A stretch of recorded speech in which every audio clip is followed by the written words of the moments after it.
Welcome to another edition of Hey Bobby with Senior VP of the Cleveland Guardians, Bobby DiBiasio, kind enough to join us each week on WAKR, brought to you by JW Dodado Electric. Bobby, who would have thought this?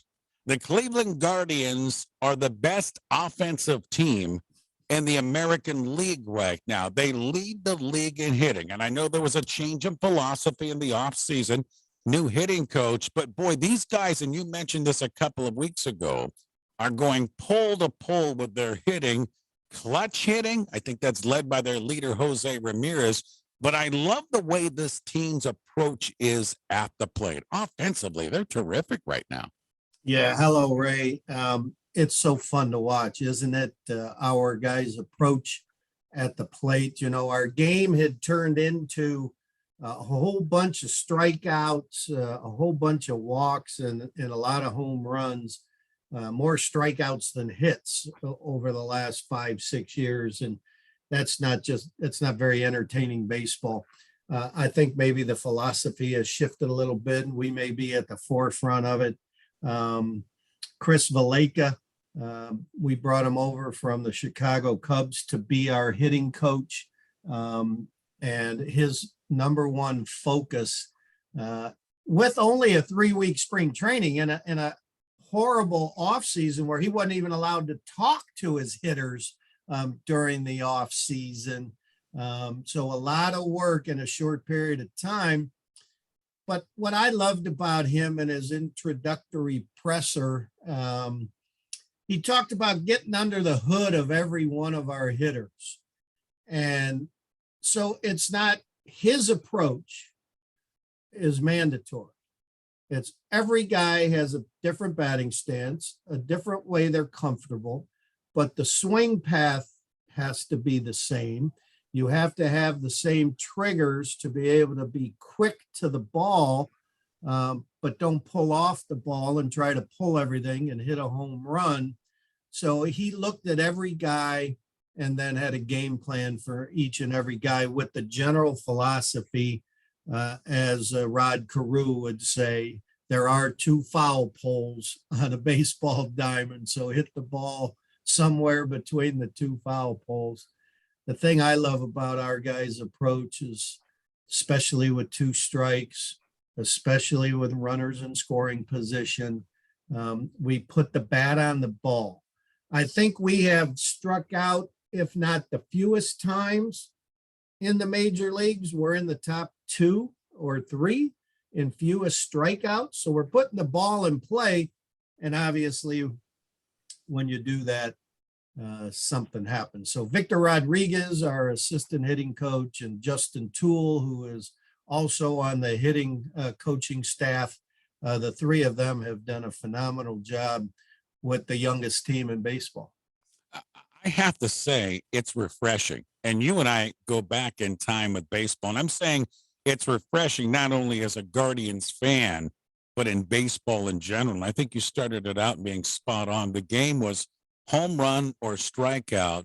And maybe this team, the Guardians, and I don't know what you're seeing around baseball in general, maybe this will start a new trend because it's fun as a fan to watch this team and their approach. Well, you know what's interesting? People have all focused on the ball. It's a deadened ball, so we're not hitting as many homers. Well, we're scoring a lot of runs, and we're not hitting a whole lot of home runs, although Josh Naylor on Monday night against the Chicago White Sox, driving in 8 runs in the last, 3 innings or something like that. What a remarkable performance that emotional guy had Monday night in Chicago. And they talk about the deadened ball, how batting averages are down, but I don't think you give enough credit to the pitching. There's some awfully good pitching up and down in most every team's rotation. The pitching in Major League Baseball, I think, is as good as it's ever been. And so you have to really look at it in the big picture. It's not just trying to get away from swinging and missing and trying to go for the fences, but there's some awfully good pitching out there in the big league. So our young guys being able to do this. The fun part, Ray, as we've talked about, is watching this team create its own identity, this young team, and then watch each individual player grow and develop on their own, such as an Andres Jimenez. We're watching a 23-year-old kid grow and develop right before our eyes. With us is Senior VP with the Cleveland Guardians, Bobby DiBiasio, another edition of Hey Bobby, brought to you by JW Dodano Electric. Bobby was one of our top picks, 1972, the second overall draft pick, I believe. With us from 75 to 83, Gold Glove in 76. I think he made a good mark on this baseball franchise when he played. He went away, played with Milwaukee, came back, and he has been in the broadcast booth now for 32 years with Guardians baseball on the telecast. And by the way, that is a franchise record. Talking about Rick Manning, and I don't know if enough is said. We talk a lot about broadcasters and the team and all these other people, but Rick Manning has spent basically his entire life talking about our franchise. And I have to say, I'm one that thoroughly enjoys him on the television broadcast when I watch him, because he's frank, he's to the point. He says good, but he also says they got to do better. Talk a little bit about Rick Manning. I know you're really close with Rick. Yeah, Rick and I are, I don't know, as close as two buddies can be. I love him like a brother. He, again, #1 draft pick back in 72. So he graduated from high school a year before me. Played 14 years in the big leagues. Just saying that tells you the kind of athlete that Rick was. Again, he would have been much better than his overall achievement on the field if he didn't have a back problem. One time diving into second base, his back tightened up, and back when he played in the 80s, late 70s, 80s, the sports medicine wasn't what it's like today. So those athletes missed out on the great care in sports medicine that has been developed over the years. Yes, as you said, as a broadcaster, I remember walking in the booth and telling him when he was starting year 15 that, now you're more of a broadcaster than you were a ball player, because you bypassed that 14-year big league career, and now you're officially a guy up here instead of a guy down there. But I love the same things about him that you do. He doesn't sugarcoat things. He teaches you things. He reminds me of Mike Hegan, that only ex-ball players can provide you that sense of what's going on out on the field. And so he shares that knowledge. He's always trying to be a step ahead to give the viewer something to think about and to watch. Some of the fun things when I think back about Rick as a player, I don't know why this one, Ray, sticks out to me the most, but back in his day, when we would play home games on a Monday in September, the field would still have the football lines if the Browns had a home game. So the outfield, you could still see the yard lines. And every time a fly ball would go out to center field and he had to drift back a little bit, he would raise his right hand like he was doing a fair catch of a football as his own little protest that you can't get rid of these white lines, even though we're a dual purpose stadium.